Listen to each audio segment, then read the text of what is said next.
Seluruh Nabi dan Rasul dakwanya mengajak umat untuk mentauhidkan Allah, menjauhkan syirik. Semua Nabi dan Rasul. Makanya kita mengajak umat ini untuk mentauhidkan Allah. Kalau orang mengatakan, kan umat Islam sudah mengucapkan 2 kalimat syahadat. Betul, sudah mengucapkan 2 kalimat syahadat, tapi mereka belum tahu tentang makna la ilaha illallah, belum tahu tentang rukun la ilaha illallah, belum tahu tentang syarat la ilaha illallah, belum tahu tentang konsekuensi dari la ilaha illallah. Kenyataan yang ada yang kita lihat dari Islam, mereka masih banyak yang berbuat syirik. Mereka masih banyak yang menyembah kubur. Datang ke kubur-kubur wali, mereka minta kepada kubur itu. Mereka masih banyak datang ke dukun-dukun, masih meminta kepada jin, masih percaya kepada jimat dan yang lainnya. Kenyataan yang ada seperti itu. Masih berbuat syirik. Umat Islam masih berbuat syirik. Jutaan umat Islam masih berbuat syirik. Kita mengajak mereka untuk mentauhidkan Allah SWT. Kalau orang mengatakan, kan mereka dalam melakukan ziarah ke kubur wali itu kan bagus. Kalau orang mengatakan demikian, ziarah kubur yang disyariatkan ziarah kubur kaum muslimin. Ketika orang ziarah ke kubur tertentu, apalagi mengadakan safar, tentu ada sesuatu maksudnya dia. Menganggap kubur itu keramat, menganggap orang itu dekat dengan Allah yang harus diminta, dan yang lainnya yang tidak pernah dilakukan oleh para sahabat Rasulullah Sallallahu Alaihi Wasallam. Ada yang mengatakan, kan mereka itu adalah orang-orang yang mulia.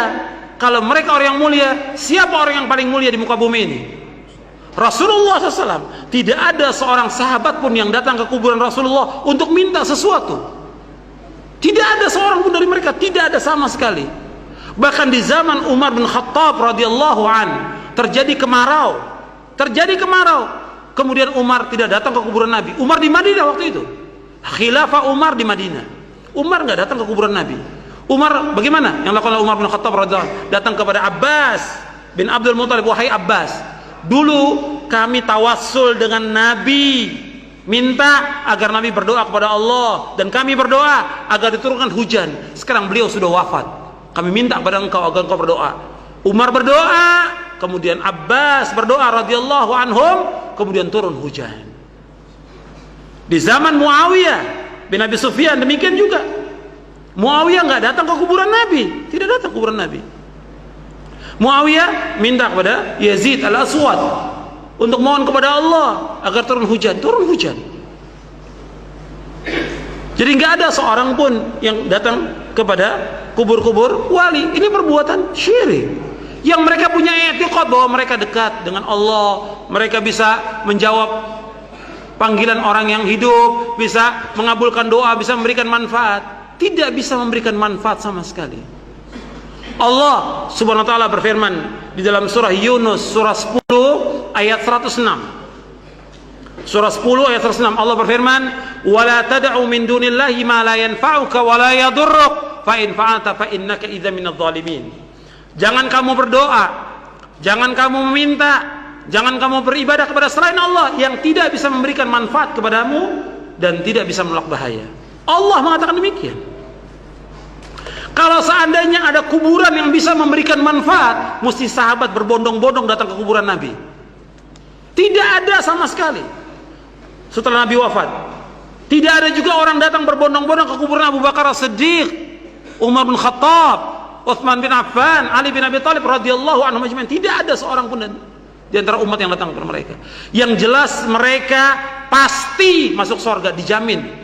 Dijamin oleh Allah, dijamin oleh Rasulullah. Kata Nabi, Abu Bakar fil jannah, Umar fil jannah, Utsman fil jannah, Ali fil jannah. Jelas jannah. Nabi yang melakukan as-sadiqul masduq. Enggak ada seorang pun datang kepada mereka, tidak ada. Makanya kesyirikan ini masih ada di tengah-tengah kaum muslimin. Yang kita harus jelaskan kepada mereka. Kalau mereka mengatakan, kan kita nggak bisa langsung kalau berdoa kepada Allah. Siapa yang mengatakan tidak bisa? Allah yang menyuruh kita untuk langsung minta kepada Allah. Sebagaimana Allah berfirman dalam surah Ghafir, surah Al-Mu'min, surah 40 ayat 60. Wa qala rabbukum ud'uni astajib lakum innal ladzina yastakbiruna an ibadati sayadkhuluna jahannama dakhirin. Dan Allah berfirman, hendaklah kalian semuanya berdoa kepadaku, kata Allah. Aku akan kabulkan doa kalian. Sesungguhnya orang-orang yang sombong dari beribadah kepadaku, mereka akan masuk neraka jahanam dalam keadaan terhina. Allah yang menyuruh berdoa langsung.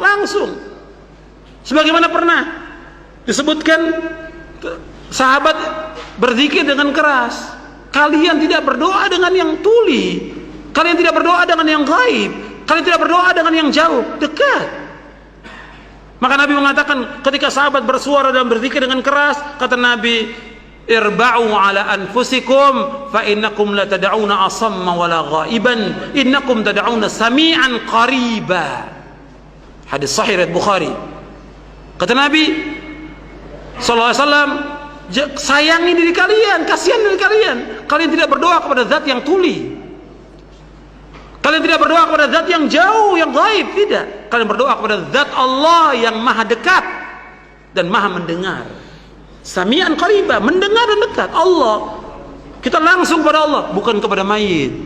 Nggak boleh kita, jangan kita mengatakan, kan kalau kita ketemu sama presiden, sama raja, itu mesti melalui ajudannya. Ketemu sama wali kota, ajudannya dulu, nggak bisa langsung.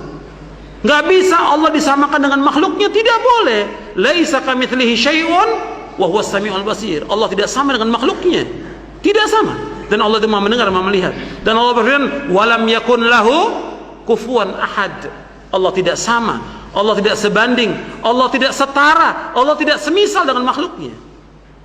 Langsung kepada Allah. Nggak boleh kita samakan dengan raja, nggak boleh kita samakan dengan presiden, nggak boleh kita samakan dengan tokoh apapun juga. Langsung kepada Allah berdoa tanpa perantara.